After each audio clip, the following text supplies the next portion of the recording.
مش كل الناس هتلاقي حد يشجعها.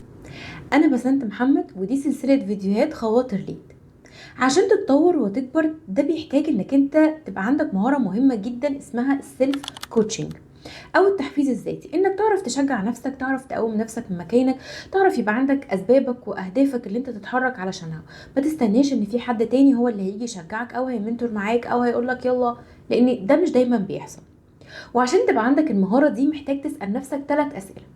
السؤال الاول هو انا عايزه اروح فين؟ انا اصلا هحفز نفسي ليه عشان عايزه اروح فين؟ السؤال التاني انا واقف فين من اللي انا عايزه ده؟ انا بعيد، انا قريب، انا مش موجود اصلا.